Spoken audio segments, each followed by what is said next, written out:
Hello my friends, Evolutionary Energy Arts family. How you guys doing? So more volcanoes are erupting. The volcano eruptions just don't stop. And there's more and more every day joining.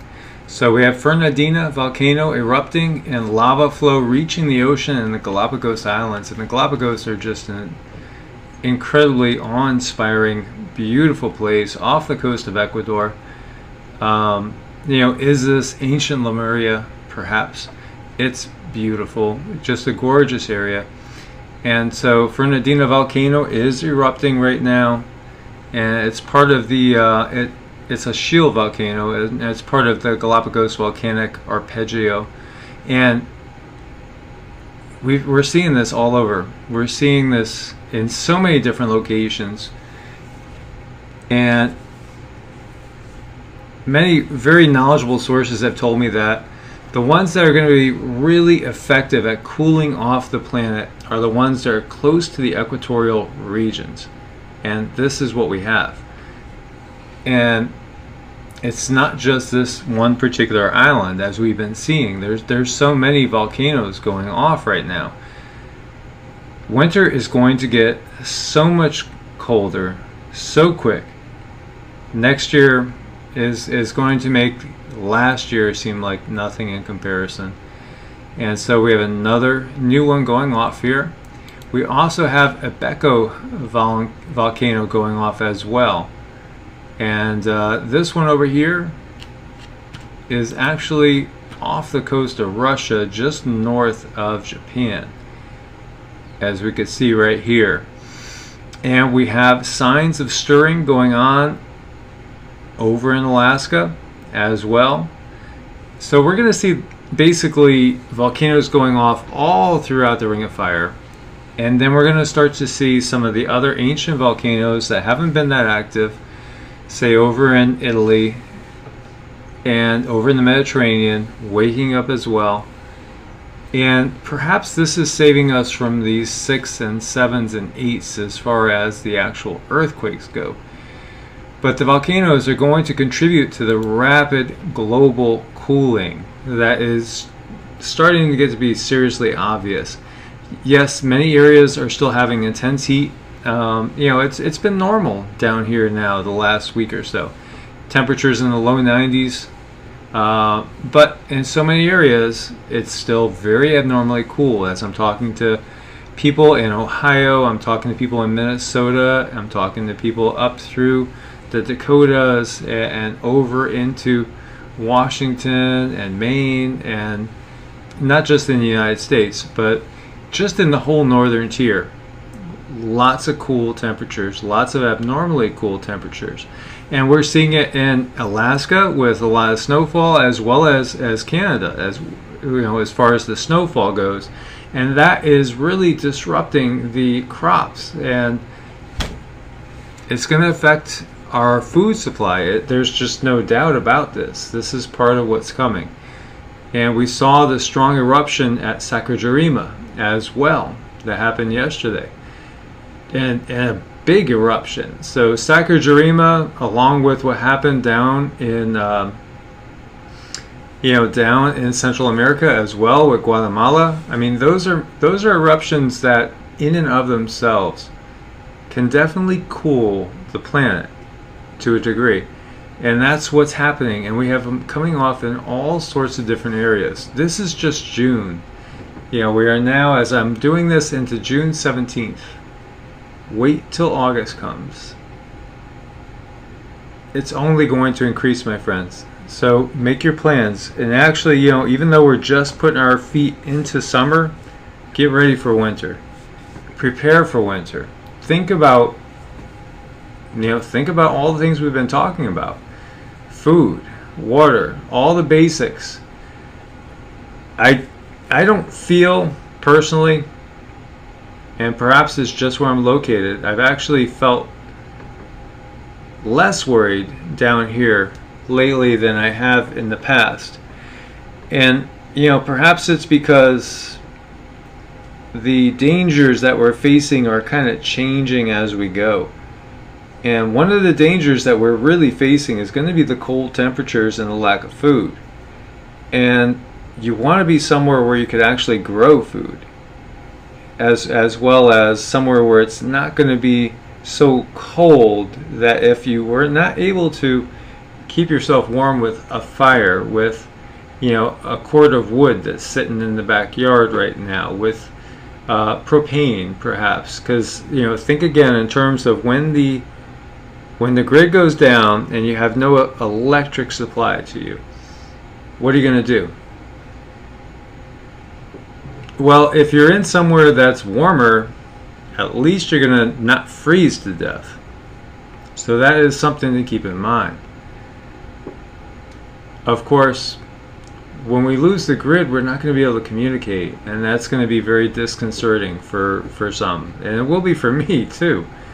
It's going to feel so weird when I can't communicate to you guys and can't get feedback from how everybody's doing in all these different corners of the globe.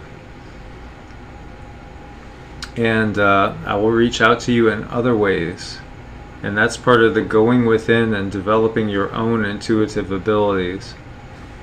And that is every bit as real as what we have on the internet, if not more real.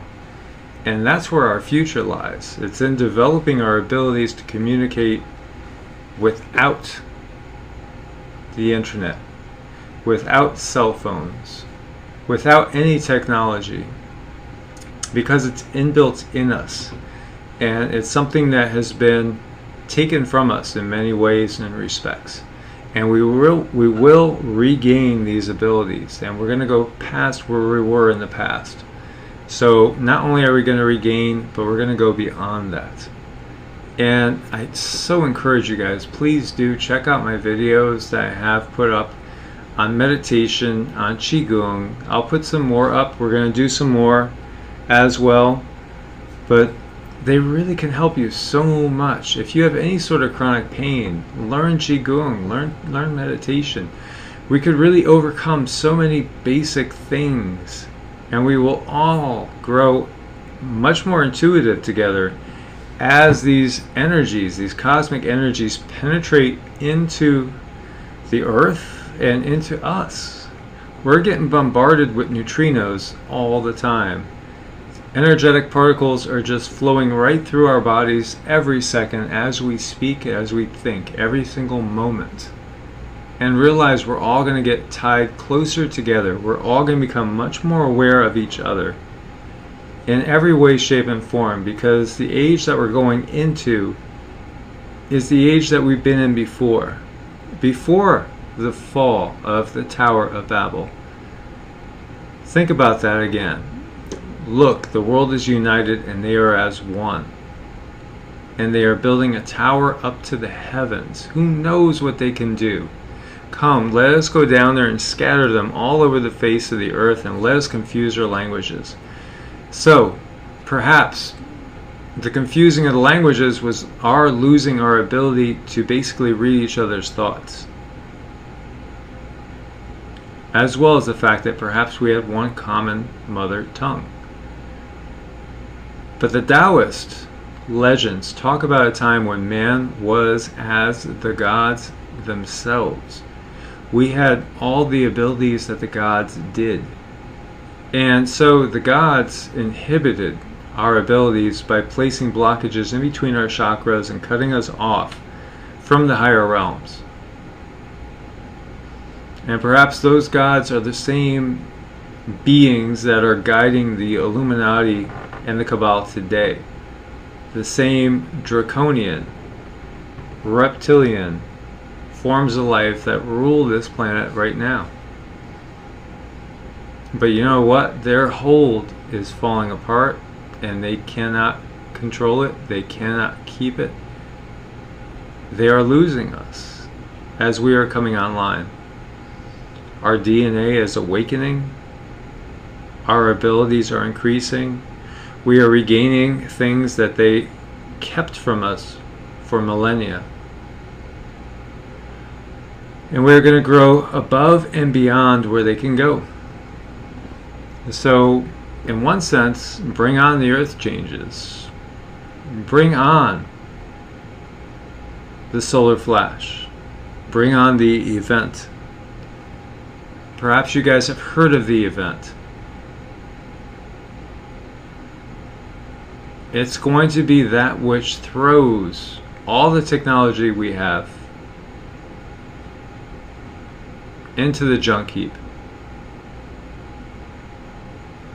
And also, it's going to be that which propels us into the new era. It's going to be the end of the system of tyranny and enslavement that we have been in. The event is going to expose everything. And we will talk more about that in a later video. But many think the event is just around the corner. It literally could be weeks or months away.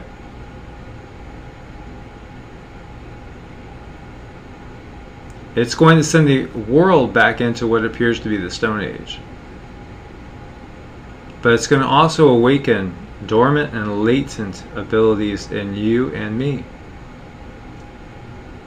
And it's going to change us now and forever in a much more positive way. So my friends, this is a quick one, an abbreviated one. I just wanted to get you up to date with what's going on as far as the volcanoes and touch base. As always, please do thumbs up to support the channel. Please do subscribe and click the bell so you get all the updates, and share with as many people as possible, because people that are awake and alert and are expecting are not as dangerous as those that are totally in the dark. And the times that are coming up, we need to wake up as many as possible so the bulk of people are not panicking and not having no clue as to what's going on. And as always, my friends, much love, light, peace, and abundance to you guys. May you be blessed with all good things, and may you always be protected and guided into the highest path possible. Love, light, peace, abundance, and well-being to you all and all your families. God bless and namaste, my friends.